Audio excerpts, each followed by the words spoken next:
Alors, de façon à ce que vous soyez le plus autonome possible avec les caméscopes que vous allez pouvoir récupérer pour faire votre travail, je vais essayer de vous expliquer comment fonctionne un caméscope à partir du modèle professionnel que vous avez devant les yeux. Donc, il faut savoir que quoi qu'il en soit, tous les modèles de caméscopes, qu'ils soient amateurs, semi-pro ou pro, ont tous le même mode de fonctionnement. La différence lorsqu'on utilise un modèle professionnel, c'est que l'opérateur d'image va pouvoir faire lui-même ses choix manuellement, plutôt que de tout laisser à la responsabilité du caméscope. Donc on va avoir beaucoup plus de liberté dès lors que l'on peut faire des réglages manuels, même si le mode automatique est extrêmement pratique et vous vous en rendrez compte et vous l'utiliserez très souvent. Pour autant, il faut que vous sachiez à quoi correspondent les différentes indications que l'on peut trouver sur un caméscope, qu'il soit amateur, semi-pro ou pro. Les indications sont toujours les mêmes, et il faut savoir à quoi ça correspond, parce que vous pouvez avoir tout un tas de problèmes qui vont se poser à vous si toutefois vous ne savez pas à quoi correspondent les différentes appellations, différents termes techniques du caméscope que vous aurez entre les mains. Alors, d'abord, comment c'est fichu normalement un caméscope? Un caméscope, c'est pour la première partie un objectif, et même un téléobjectif en l'occurrence. Et sur la partie que je suis en train de vous désigner avec les doigts, vous allez avoir à la fois la possibilité de faire vos réglages, et à la fois c'est le lieu où vont se stocker vos images.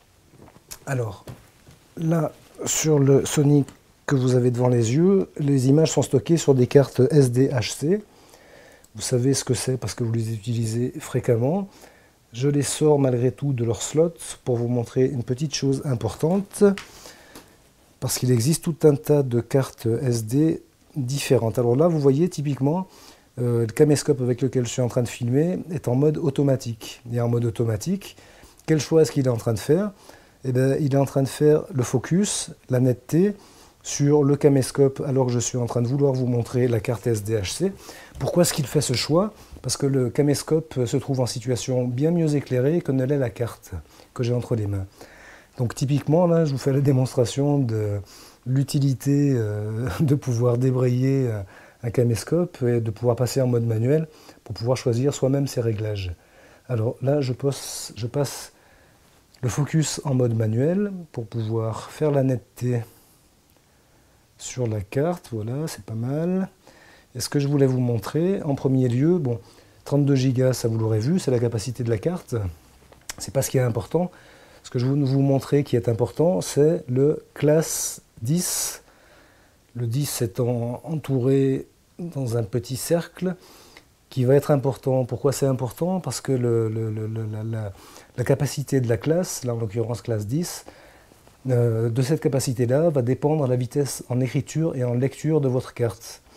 Lorsque vous voulez faire des images en haute définition, il faut au minimum, selon les caméscopes, une carte qui soit en classe 6. Pour être sûr de votre coup, je vous conseille de prendre des cartes classe 10, comme ça vous n'aurez aucun souci, et vous êtes sûr de faire de la HD, c'est-à-dire de la haute définition. Si votre carte n'est pas suffisamment rapide en écriture, si elle ne peut pas encaisser toutes les informations que lui envoie le caméscope, en général, soit le caméscope ne va pas fonctionner, soit il va passer automatiquement, non pas en mode HD, haute définition, mais il va passer automatiquement en mode SD, c'est-à-dire standard. Pendant qu'on est sur la carte, j'en profite pour vous montrer un petit détail qui a son importance. C'est le petit bouton blanc que vous voyez sur la tranche, qui est un bouton qui peut coulisser du haut vers le bas et évidemment inversement. Le souci que vous pouvez avoir lorsqu'il se trouve dans la position basse, c'est que votre carte est bloquée en écriture. Donc si vous insérez une carte SDHC dans un caméscope, lorsque ce petit taquet se trouve vers le bas, votre caméscope ne pourra pas écrire. Donc c'est très bien parce que lorsque vous allez finir de remplir une carte, pour éviter tout accident, vous pouvez la protéger en baissant le bouton. Cela dit, si vous voulez enregistrer dessus, soyez vigilant à ce qu'il soit relevé vers le haut. Voilà. Donc sur ce type de caméscope, vous voyez, hein, le stockage se fait sur carte SDHC. Il y a 2 slots d'entrée. Faites très attention lorsque vous mettez votre carte dans le caméscope. Vous voyez qu'il y a un côté qui est un peu biaisé. Le côté en haut à droite est biaisé et évidemment, ça veut dire qu'on ne peut pas mettre la carte dans n'importe quel sens. Je vous fais cette remarque parce que le matériel vidéo, c'est du matériel qui à la fois est très fragile et très cher. Donc on ne fait pas n'importe quoi avec. Et on fait vraiment attention à ne jamais forcer lorsqu'on met ce type de stockage dans le caméscope. Ah, donc là, j'ai une petite icône sur le caméscope. Je refais mon point sur le caméscope cette fois-ci. Hop, comment est-ce qu'il marche celui-là? Comme ça. Voilà, vous voyez, j'ai une petite icône qui m'indique, elle est un peu loin, mais c'est pas très grave, qui m'indique dans quel sens mettre la carte. En l'occurrence, je mets le côté biaisé en bas. Voilà, je l'insère délicatement, sans forcer, et je le mets jusqu'à ce qu'il y ait un petit déclic qui m'indique que la carte est prête et bien fixée. Donc il y a 2 slots d'entrée. Sur ce type de caméscope, lorsqu'une carte est pleine, elle bascule automatiquement sur la deuxième. Cela dit, vous voyez, il y a un petit bouton A et un petit bouton B. Lorsque j'appuie sur l'un ou l'autre, j'indique au caméscope sur quelle carte je veux que l'enregistrement se fasse. C'est commun à la plupart des modèles. Hop, évidemment, à l'arrière, vous avez la batterie, qui peut se trouver dessous aussi, sous certains autres modèles. Là, si vous voyez une gomme, ne vous inquiétez pas, c'est simplement que les batteries que j'utilise, qui sont des batteries non standards, qui ne sont pas de chez Sony, coûtent beaucoup moins cher, mais ont l'inconvénient de ne pas tenir bien fixées. Donc je les bloque avec une gomme. Voilà, c'est un petit détail d'économie. Le documentaire et l'audiovisuel, c'est souvent aussi une question d'économie et de moyens.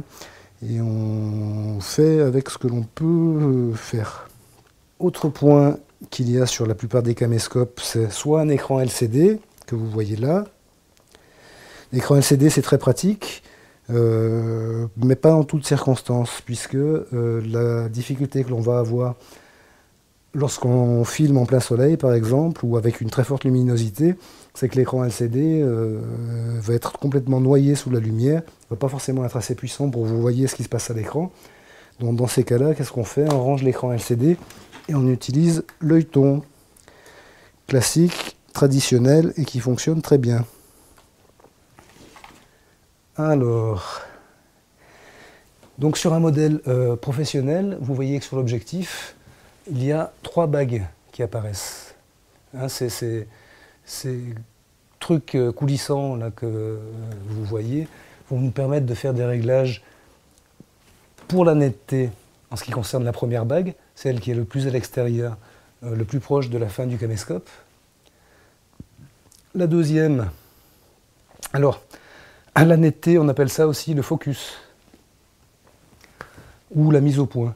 Donc le focus ou la mise au point, c'est évidemment pour avoir une image qui n'est pas floue, et on choisit dans le cadre l'élément que l'on veut faire apparaître net. Lorsque vous êtes en situation de tournage, il se passe quelque chose d'intéressant dans votre écran, vous n'aurez pas la possibilité de le refaire à un autre moment, vous êtes en mode entièrement automatique, votre caméscope panique et n'arrive pas à faire la mise au point parce que vous êtes sur un plan beaucoup trop serré, donc sur un zoom beaucoup trop fort.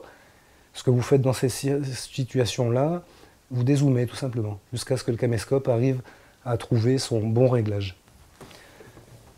Comment est-ce qu'on passe du mode manuel au mode automatique pour le réglage du focus, de la netteté?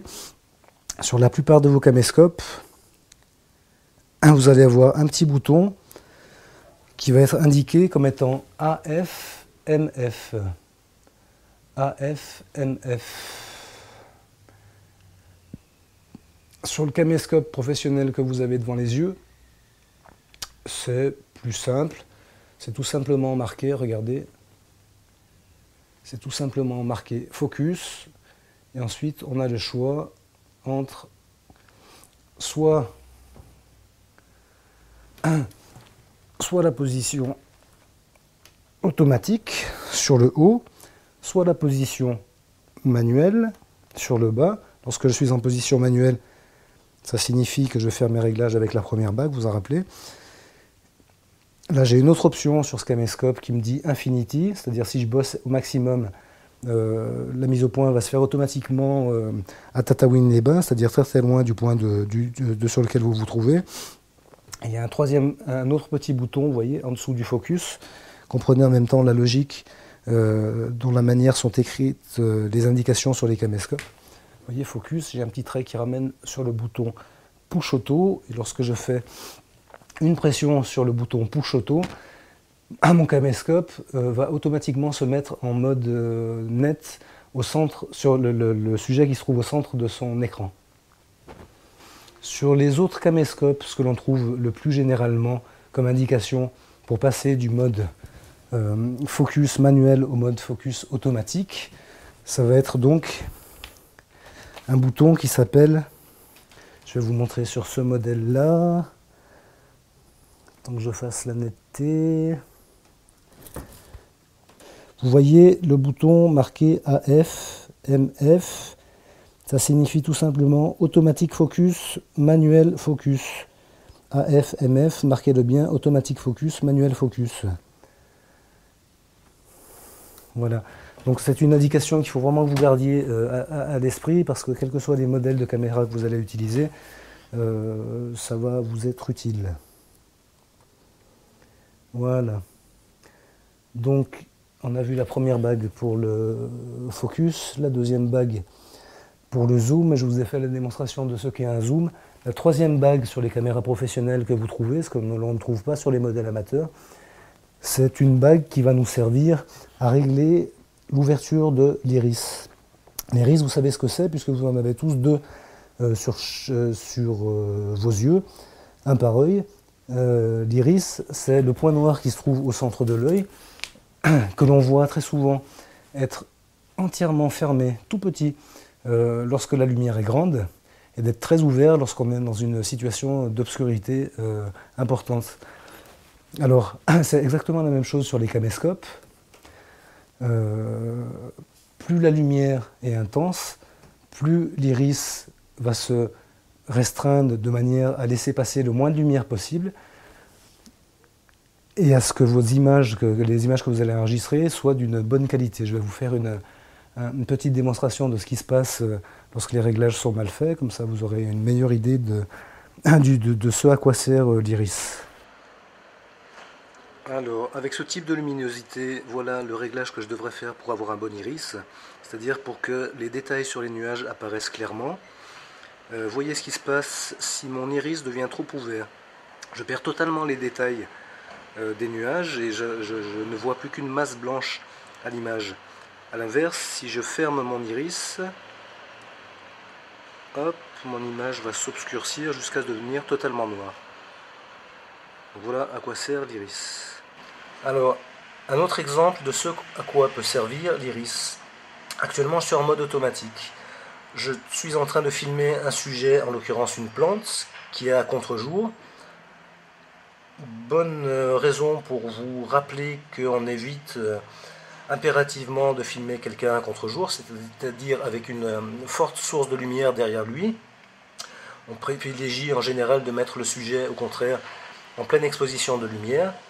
Si toutefois vous vous trouvez dans ce cas-là, vous voyez en mode automatique, le caméscope se dit il y a énormément de lumière, donc je vais le restreindre de façon à ce que les images soient malgré tout visibles. Or là, le choix qu'il fait nous permet de voir énormément de détails sur les nuages, mais ce qui nous intéresse, ce ne sont pas les nuages, c'est la plante qui est devant nous. Donc pour avoir un peu plus de détails sur la plante, je bascule l'iris, je le débraye en mode manuel, et je vais lui donner beaucoup plus de lumière. Donc je vais ouvrir l'iris, vous voyez ce qu'il se passe lorsque j'ouvre l'iris. L'arrière-plan perd totalement les détails que l'on avait auparavant. Par contre, on voit effectivement la couleur qui apparaît sur les plantes et on voit même les nervures. Donc les détails de la plante, les détails de l'objet qui nous intéresse sont là visibles. Donc l'iris en mode automatique, le caméscope s'en charge entièrement. Sur les modèles professionnels, c'est débrayable et on peut soi-même choisir ce que l'on veut faire. Donc c'est intéressant dans un certain nombre de contextes.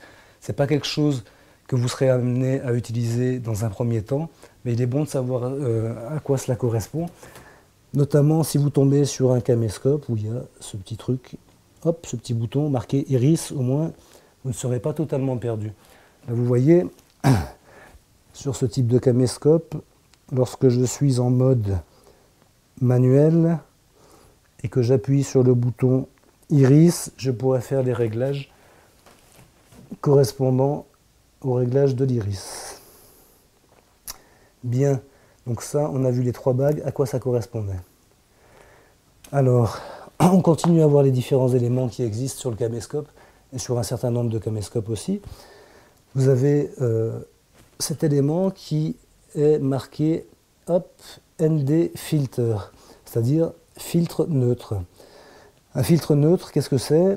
Ça correspond plus ou moins, on va dire, à des lunettes de soleil.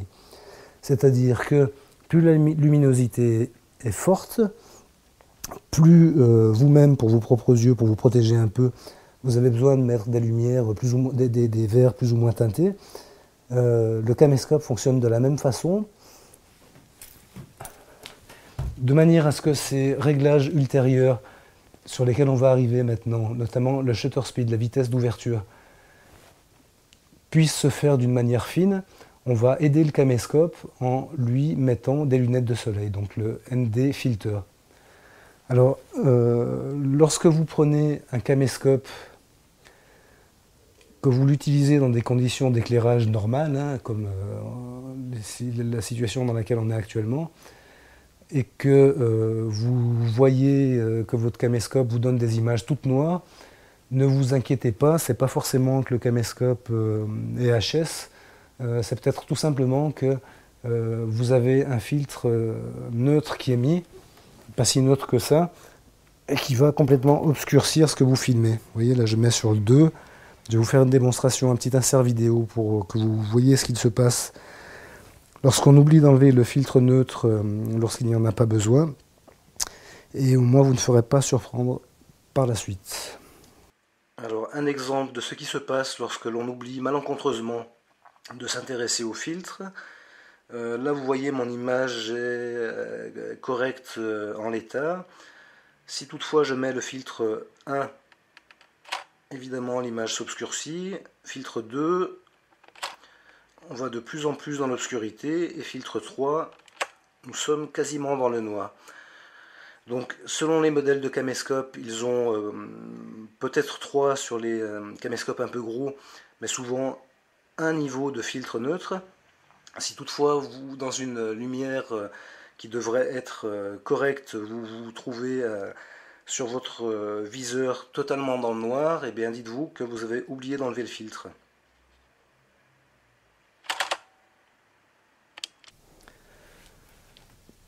Alors, un autre élément qu'il va vous être important de connaître, parce que vous pourrez en avoir l'utilité, c'est ce que l'on appelle la balance des blancs. Donc, le bouton qui correspond à la balance des blancs est ici indiqué sous la forme WHT-BAL, c'est-à-dire White Balance. La balance des blancs, qu'est-ce que c'est? Il faut savoir qu'en fonction de la source de lumière que l'on utilise, soleil ou lumière d'intérieur par exemple, ça ne sont pas du tout les mêmes couleurs qui vont ressortir lorsque l'on va enregistrer nos images. La température de couleur du soleil se situe à environ 5600 Kelvin sous nos latitudes, alors que, pour prendre un autre exemple, si je filme une scène qui sera éclairée uniquement avec une bougie, la température de couleur de cette séquence éclairée à la bougie sera de l'ordre de environ 2000 Kelvin. Alors on a plusieurs possibilités pour la balance des blancs. Soit vous êtes en mode automatique, et à ce moment-là, la caméra va prendre pour référence la valeur qui est enregistrée en usine et va calculer les couleurs en fonction des paramétrages qu'elle a en interne. Soit vous allez manuellement lui indiquer à quoi correspond le blanc, et à partir de ces valeurs du blanc, sous la source d'éclairage que vous allez avoir durant votre tournage, le caméscope va pouvoir recalculer la totalité des autres couleurs sans qu'elles soient pour autant biaisées, c'est-à-dire sans trop aller ni dans l'orange ni dans le bleu.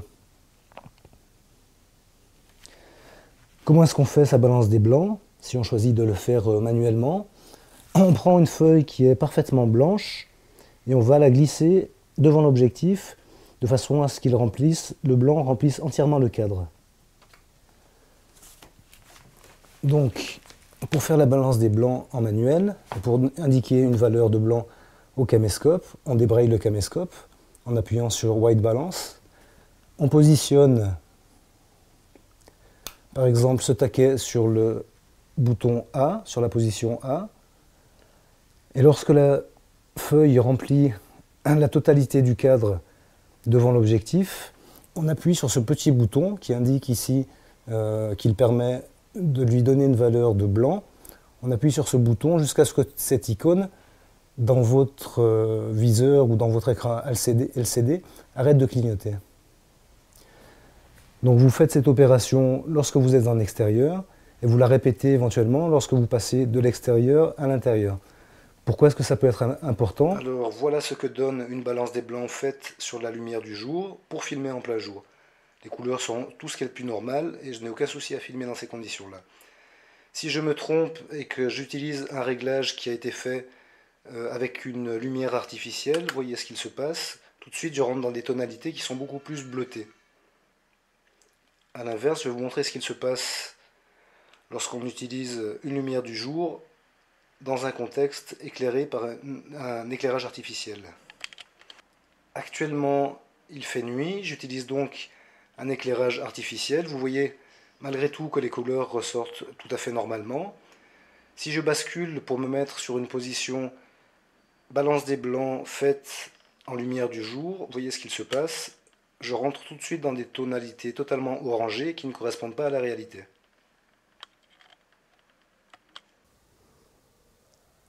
Alors le dernier paramétrage auquel vous pouvez être confronté sur les caméscopes qui possèdent la possibilité de se débrayer en mode manuel, c'est ce que l'on appelle le shutter speed. Le shutter speed, qu'est-ce que c'est? C'est la vitesse d'obturation de votre caméscope. Une obturation, ça veut dire que à fréquence régulière, votre objectif va tantôt s'ouvrir, tantôt se fermer. En général, en HD, on travaille assez souvent à 50 obturations par seconde. Mais encore une fois, tout va dépendre de la quantité de lumière dans laquelle vous travaillez. Donc le shutter speed, c'est ce qui va aider l'iris à limiter ou à augmenter la quantité de lumière qui rentre dans votre caméscope. Je vais faire une démonstration pour que vous compreniez comment cela fonctionne. Alors voyez à quoi correspond le travail du shutter speed, donc de l'obturateur de votre objectif. Là actuellement mon focus est ouvert au maximum, c'est-à-dire à 1.6. La vitesse d'obturation est de 425.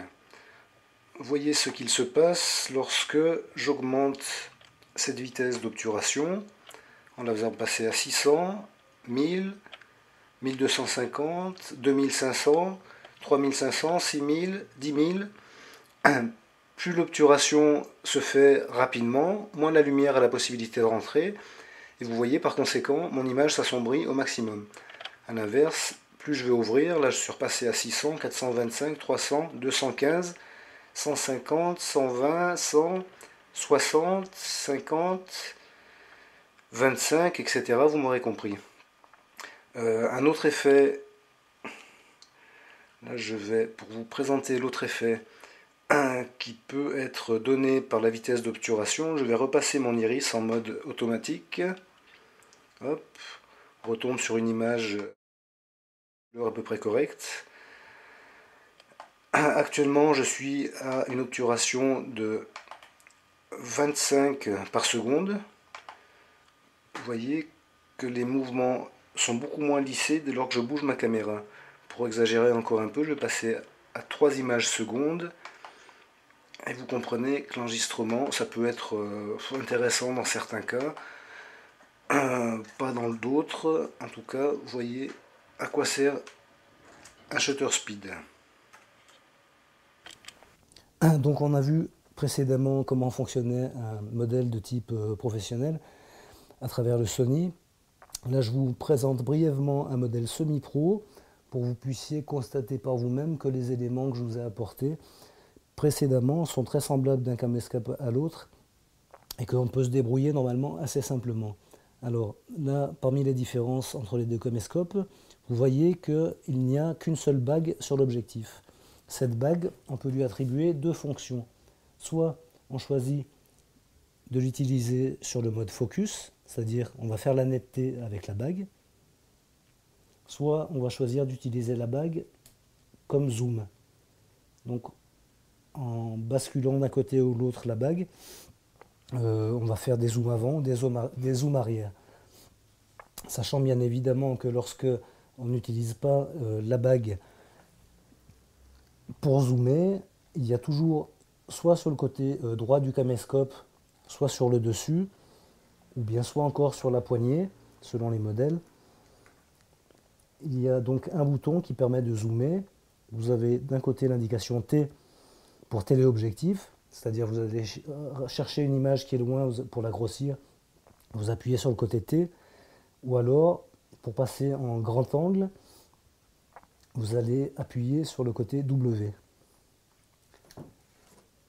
Hop, donc on a vu pour la bague, vous voyez que les éléments sont assez proches les uns des autres. De la même manière, alors, donc on retrouve des éléments qu'on a vus sur le caméscope Sony avec le gain. Là aussi on a 3 positions, light, medium, height, avec la balance des blancs. Balance des blancs avec le réglage préenregistré dans la caméra, le preset, ou alors ceux que vous aurez choisi de faire vous-même avec votre petit papier blanc que vous aurez présenté devant l'objectif. Pour la position A en intérieur par exemple et pour la position B en extérieur. La différence sur ce caméscope là, c'est que le bouton se trouve sous l'objectif pour faire la balance des blancs. Il s'appelle AWB. En général, ça s'appelle AWB pour faire la balance des blancs manuellement. Donc vous positionnez sur le A ou sur le B, vous laissez votre doigt appuyer sur le bouton AWB. Et quand dans votre viseur, l'élément AWB a terminé de clignoter, c'est que la balance des blancs est faite. Autre élément qui est important, donc on a vu que la bague peut s'utiliser soit comme zoom, soit comme focus. Lorsque on n'utilise pas la bague pour faire la netteté, ce bouton où il est marqué AF, MF va nous être utile. AF, ça veut dire automatique focus. MF, ça veut dire manuel focus. Donc évidemment, lorsqu'on a choisi de mettre le bouton sur la position manuel focus, vous allez mettre votre bague sur la position focus et vous allez faire votre focus manuellement, MF, manuel focus, avec la bague.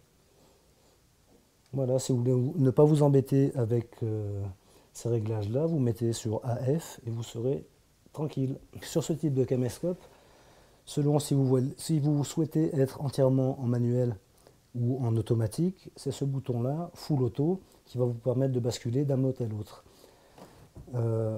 Ça va se traduire comment sur votre caméscope? Tout simplement, là j'ouvre l'écran LCD de façon à ce que vous puissiez voir ce qui va se passer. Regardez ce qui est marqué là dans mon écran LCD. Alors, déjà il est indiqué, vous voyez, il y a une espèce de petite caméra qui apparaît, donc ça vous indique que vous êtes bien en mode vidéo, non pas en mode photo, puisque souvent les caméscopes ont la possibilité de faire un mode photo aussi. En dessous, il vous dit AF. AF, on a vu que ça voulait dire automatique focus. Donc là, actuellement, c'est le caméscope qui va régler par lui-même la netteté. Il vous apporte un autre élément, dans ce carré vert, il est marqué A. A, ça veut dire que vous êtes entièrement en réalité en automatique. Pour passer en mode manuel et faire les réglages que vous souhaitez faire par vous-même, donc c'est le petit bouton que je vous ai présenté précédemment. Hop, petit bouton Full Auto. Lorsque j'appuie dessus, regardez ce qui va se passer. Full Auto. Hop. Alors, attendez. Lorsque... Voilà, j'appuie sur le bouton Full Auto. Là, je suis en automatique. J'appuie une deuxième fois et je suis en manuel. Donc, je pourrais faire les réglages tels que je le désire. Alors, nous nous sommes intéressés à la question de l'image en voyant un certain nombre d'options qui sont possibles lorsque les débrayages manuels sont permis par le caméscope. Cela dit, la question de l'image est une première chose et je pense même qu'avec des téléphones portables style iPhone, vous pourrez avoir un résultat relativement correct. Le gros problème qui va se poser à vous dans de nombreux cas, ça va être la question du son. Alors, le son, la plupart des caméscopes ont déjà un micro interne, tel que c'est le cas sur le modèle que vous voyez face à vous. L'avantage qu'il y a sur ce modèle-là, c'est que le micro est relativement indépendant du reste de la caméra, ce qui n'est pas le cas sur tous les modèles de caméscope, puisque un certain nombre d'entre eux ont des micros directement intégrés au boîtier. Et dans ce cas-là, la grosse difficulté que vous allez avoir dans un premier temps, c'est que dès lors que vous allez toucher votre caméscope, tapoter, appuyer sur un bouton, faire un mouvement panoramique ou autre, vous allez déclencher des petits bruits qui seront enregistrés et intégrés à votre bande sonore, ce qui peut être relativement désagréable pour les spectateurs. Sur ce modèle-là, vous voyez qu'on peut y mettre des micros externes supplémentaires. Et c'est là le gros avantage de ces types d'appareils. Pourquoi? Parce qu'à partir des micros externes que l'on peut utiliser, on va véritablement avoir la possibilité d'enregistrer la source sonore que l'on choisit, non pas celle qui nous est imposée par le caméscope. Sur ce type de micros, qui sont directement posés sur les caméscopes, alors on appelle ce type de micros des micros cardioïdes. C'est-à-dire qu'ils vont enregistrer autour d'eux, dans un cercle, mettons, d'1 mètre, 1,50 m environ. Jusqu'à cette distance, on va avoir un son qui est correct et sur lequel on n'aura pas besoin de travailler au mixage. Au-delà, ça va être un peu plus compliqué, le son va devenir beaucoup plus bas. L'inconvénient, c'est qu'un microcardioïde enregistre tout ce qu'il y a autour de lui. Donc il faut avoir l'idée d'un cercle, donc on se trouve être le centre d'un rayon, et tout ce qui est à l'intérieur de ce cercle-là va être enregistré par le caméscope. Que ce soit les nuisances sonores que l'on ne veut pas, ou que ce soit la parole de la personne qui parle par exemple. Donc là, volontairement, pendant cet enregistrement, j'ai utilisé 2 types de micros. Lorsque la caméra est posée sur le pied, et je vous fais remarquer à cette occasion qu'un pied est très utile, même si Jean Rouch a construit toute sa carrière sans utiliser de pied, c'est quand même beaucoup plus agréable quand on a une image fixe qui ne bouge pas, plutôt qu'une image qui se balade dans tous les sens et qui peut être totalement vomitive pour le spectateur. Donc pour les images que j'ai prises au pied, à cette occasion, je suis également relié à un micro-cravate. Et vous entendez que lorsque j'utilise ce micro-cravate, il n'y a pas de bruit parasite. Vous n'entendez pas les voitures qui passent à l'extérieur de l'endroit où je suis en train d'enregistrer. Vous entendez uniquement ma voix qui est relativement proche. Et la qualité sonore dans ce cadre-là est très bonne. C'est en tout cas la méthode la plus simple que je pouvais employer dans les circonstances de tournage dans lesquelles je suis. Les autres micros que j'ai employés, c'est donc celui qui se trouve sur le caméscope, qui lui est un micro cardioïde, qui est beaucoup plus sensible que le micro-cravate dont je dispose actuellement. L'inconvénient, vous en êtes rendu compte, c'est que vous avez aussi bien ma voix qui est enregistrée, qui est d'ailleurs d'une qualité relativement mauvaise. Pourquoi? Parce que je me trouve à l'arrière du micro, alors qu'un micro est performant de préférence lorsque l'on est face à lui.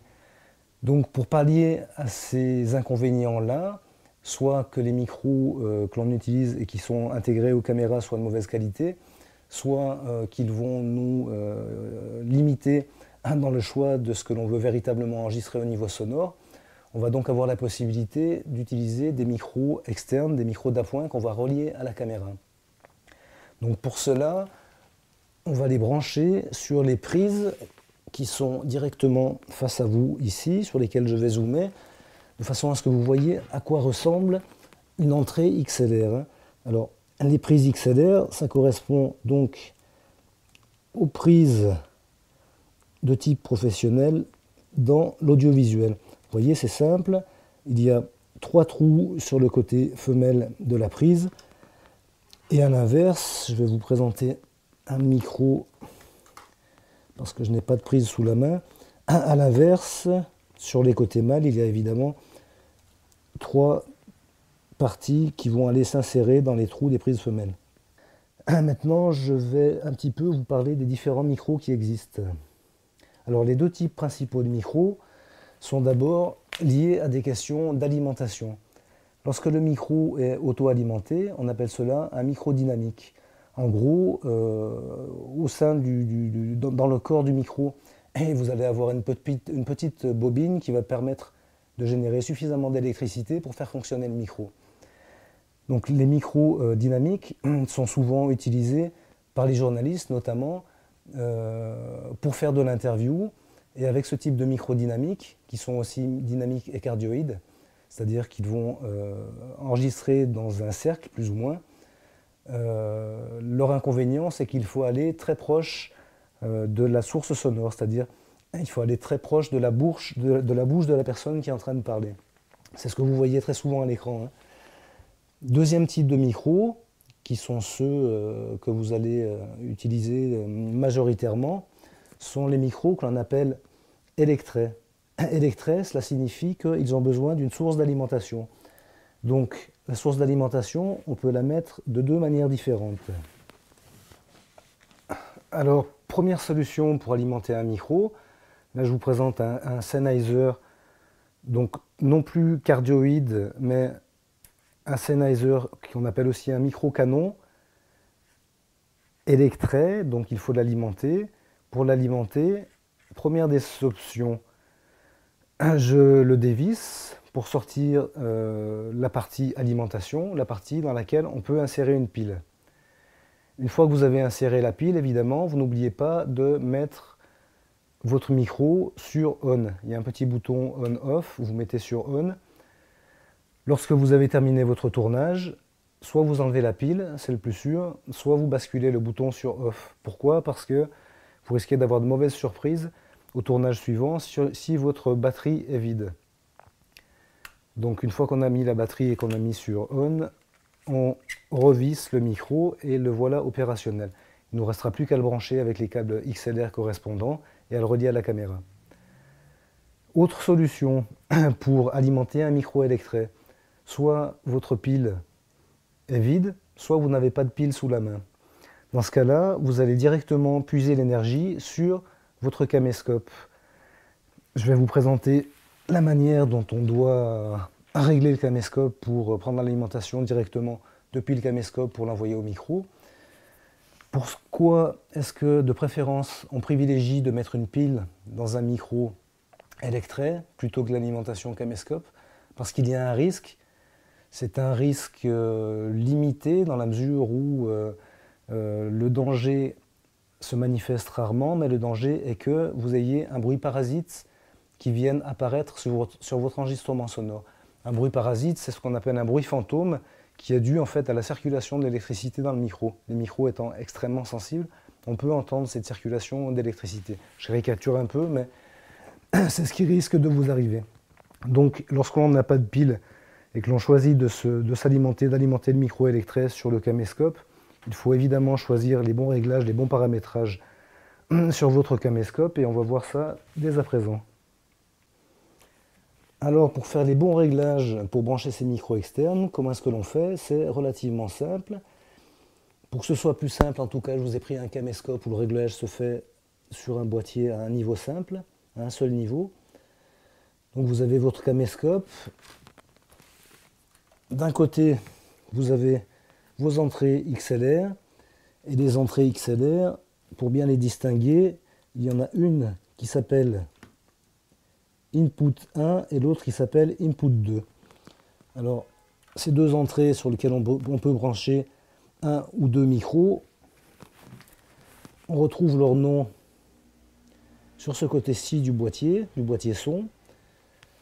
Vous voyez, indiqué Input 1, Input 2. Entre ces deux indications du micro, vous avez trois possibilités de réglage. Vous avez un premier réglage en haut qui s'appelle Line. Ce réglage-là, vous allez l'utiliser et vous allez donc mettre le taquet sur Line, par exemple, lorsque vous reliez votre caméscope à une table de mixage.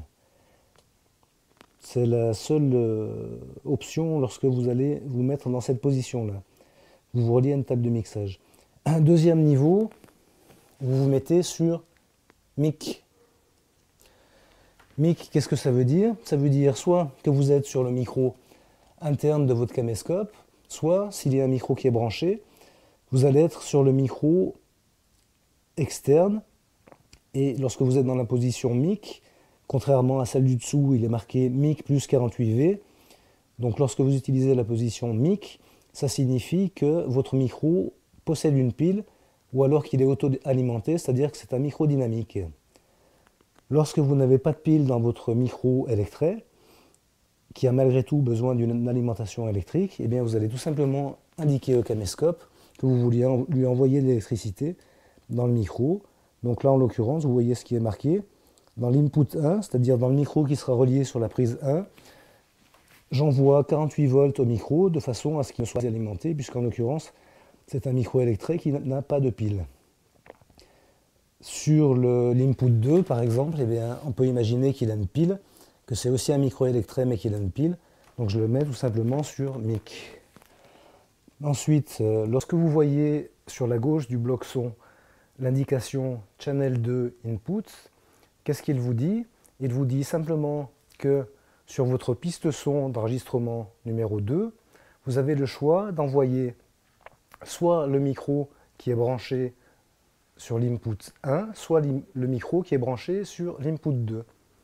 Par voie de conséquence, on comprend que le micro qui est branché sur l'input 1 va aller impérativement sur la piste d'enregistrement 1. Alors que donc Channel 2 Input, là cela signifie que le micro qui est branché sur l'input 2 va pouvoir aller indifféremment sur l'entrée 1, mixer avec le micro 1 par exemple, ou aller se distinguer sur la piste 2. Donc je vais vous faire un tableau pour que ce soit un peu plus clair et vous comprendrez très facilement. Alors, dernier élément pour le son, si vous choisissez de travailler avec une autre personne qui va percher pour vous le son, après avoir branché un micro externe sur vos branchements XLR, ou pourquoi pas sur vos branchements mini jack, hein, si vous avez des caméscopes plus petits qui sont équipés de mini jack, moi je vous conseille dans tous les cas de préférer malgré tout un micro externe à ceux qui sont déjà intégrés à votre caméscope. Donc une perche, hop, vous savez ce que c'est, vous en avez déjà vu. C'est composé de différents segments que l'on peut dévisser jusqu'à obtenir la taille souhaitée en fonction de la distance des personnes que l'on souhaite enregistrer. Hop, on dévisse et on revisse ensuite pour éviter que la perche ne se replie lorsqu'on est en train de l'utiliser. Un point important sur les perches, sur le sommet, vous voyez ce petit élément qui est à l'écran, c'est ce qu'on appelle une suspension. Une suspension, pourquoi ce nom-là? Parce que vous voyez qu'à l'intérieur des deux cercles qui vont retenir le micro, l'attache des micros se fait via des élastiques. Le fait que le micro soit suspendu à ces élastiques, ça va totalement l'isoler du reste de la perche. Et le gros avantage, c'est que si toutefois, malencontreusement, pendant que votre perchiste travaille, il déplace ses mains ou alors il a des mouvements malencontreux, les élastiques casseront la transmission du son entre la perche et le micro. Donc, lorsque vous utilisez une perche, choisissez de préférence une perche avec suspension. La différence avec une perche qui n'a pas de suspension, par exemple avec ce genre d'élément, c'est une simple petite pince dans laquelle on accroche le micro. Là, il n'y a aucun isolement entre le micro et la perche, et immanquablement, vous aurez des bruits de main, des bruits de frottement en tout cas, qui vont être enregistrés sur votre bande son. Donc ça, c'est à proscrire. Si vous n'avez pas le choix, prenez-le quand même, mais quitte à choisir, prenez plutôt une perche avec une suspension. Au sein des élastiques, ils sont déjà croisés, comme vous le voyez, pour être sûr de ne pas avoir d'accident, pour que le micro ne s'échappe pas pendant le tournage, vous allez à nouveau croiser les élastiques pour que votre micro soit bien coincé à l'intérieur. Vous faites un nouveau croisillon. Lorsque vous aurez une perche à suspension entre les mains, vous saurez tout de suite comment faire. Vous allez croiser et votre micro sera bien plus retenu qu'il ne l'est normalement. Une perche, comment ça se tient? De différentes manières. En général, on perche le son par en haut. Donc, hop, je me baisse. Le perchman, ou le sondier, selon comment on l'appelle, va avoir soit cette position. Si la perche est très longue, ça peut être relativement lourd. Il peut aussi poser sur ses épaules la perche pour être plus à l'aise. L'essentiel est que lorsque l'on travaille en général avec un micro canon ça fonctionne exactement de la même manière qu'une lampe électrique. Et le micro canon fonctionne sur la logique du faisceau. Donc vous vous rappelez, le microcardioïde, on imagine qu'il y a un cercle et il prend le son dans ce cercle-là. Le micro-canon, on imagine un faisceau comme une lampe torche et le son qu'il prend va être inclus dans ce faisceau. C'est-à-dire tout ce qui est à côté de ce faisceau-là, il ne le prendra pas, ou en tout cas il le prendra de manière très réduite. Et un micro-canon, selon la puissance, ça peut aller de 1,50 m à 3-4 mètres. Quoi qu'il en soit, plus on est près de la source sonore, plus on est près de la bouche, meilleur sera le son. La suspension, elle s'incline, donc votre perchiste, votre sondier, aura au préalable fait ses essais de façon à ce que le micro aille, comme si c'était une lampe, aille éclairer la bouche de la personne qui parle. Concernant le fil, ce ne sont pas que des détails, donc c'est pour cela que je prends le temps de vous le montrer. Concernant le fil, lorsque votre micro sera connecté et relié à la perche et à la caméra,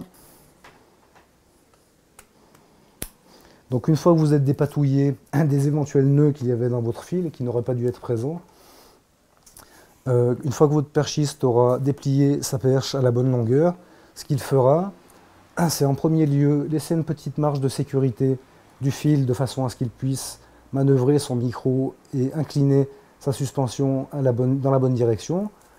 Deuxième élément, soit vous avez déjà des petites attaches sous forme de scratch qui vont vous permettre de bloquer le fil à un premier niveau, à ce moment-là vous les utilisez. Soit vous n'en avez pas, vous utilisez du scotch, soit vous n'avez pas de scotch, et à ce moment-là vous allez tout simplement entourer votre câble autour de la perche. Pourquoi ? Parce que si vous ne faites pas cela, hop, j'entoure mon câble autour de la perche, si je ne fais pas cela, en plein tournage, vous risquez de vous retrouver dans cette situation-là, et le cadreur sera ravi de filmer un fil dont il n'a rien à faire dans le cadre. Voilà, concernant le son, c'est terminé.